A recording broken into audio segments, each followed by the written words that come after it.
I swear, it's some people out there that ain't got enough common sense that God gave a grapefruit. So you have this guy right here who ran out into a football field during a Rams game in which he was carrying around a pink canister that had pink smoke coming out of it, as you can see right here. Now, for those of you who are unaware, October is considered to be Breast Cancer Awareness Month.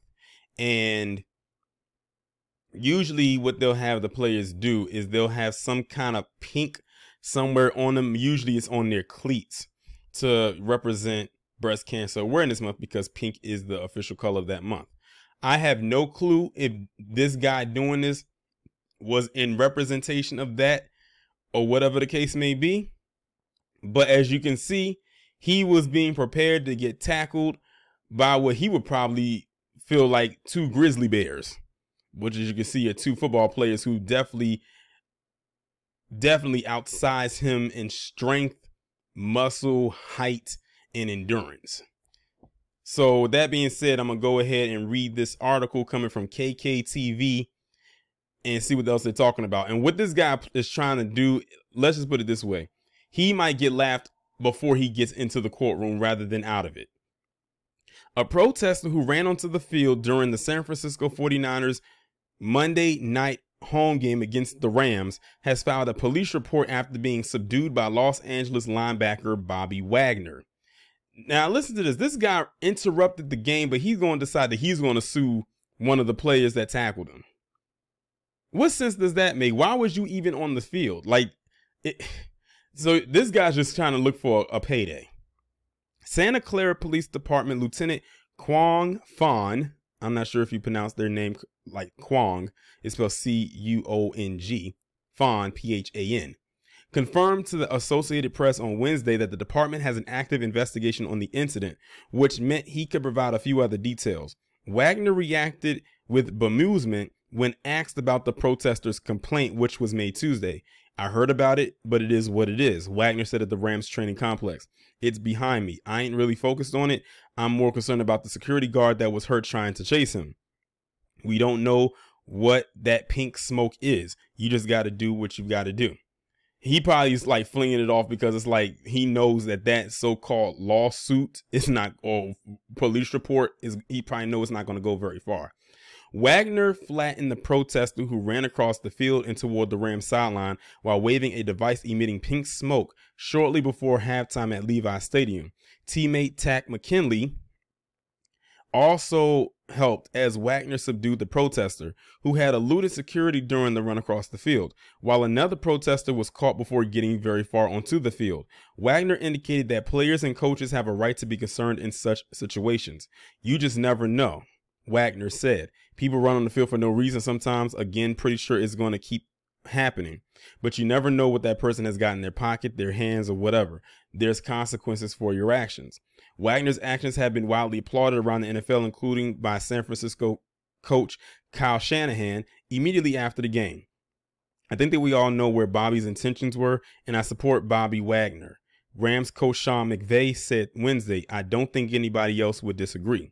Wagner said he was mildly surprised when video of his help with the protester went viral, noting that most field invasions aren't shown on television broadcasts to discourage the behavior.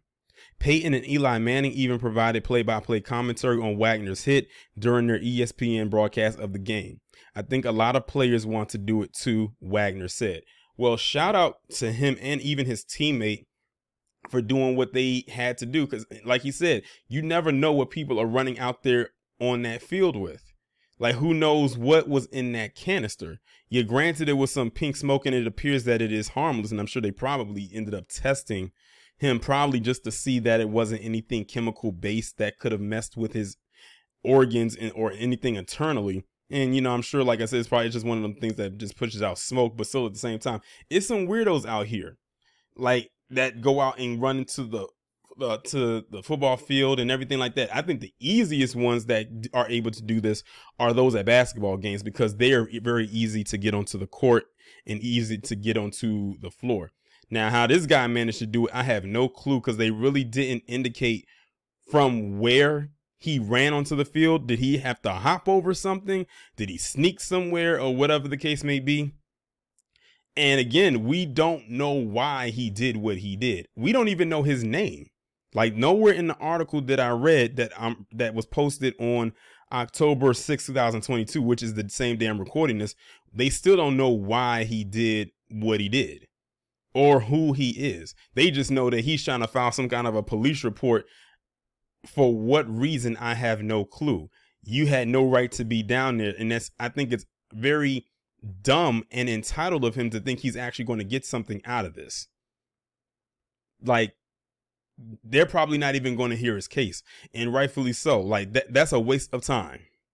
I hope he's going in there to represent himself and not trying to hire some kind of attorney, because he's going to get pulled out of more money being a dummy. But if he wants to hire an attorney, go right on ahead, and milk him for whatever you can get out of him for his own stupidity and ignorance. But he was probably looking for a payday, because he probably knew he was going to get tackled. But he probably wasn't even going to take out a quote unquote lawsuit or file a police report if it was just security that got him. But since it was a player who has millions of dollars, based on that contract, he figured, let me try and see if I can get something out of this. He's not getting anything. I can almost guarantee that it ain't happening. But I'm going to go ahead and conclude the video right here. Tell me what you think down in the comments. Hit that subscribe button if you are new. If you have been locked in, stay locked in. If for any reason the bell does not work, I do upload my videos in a Premiere style format, which means you can click the notification button on the thumbnail and you should receive the notification that way. The links will be down in the description. I'll talk to you in the next one.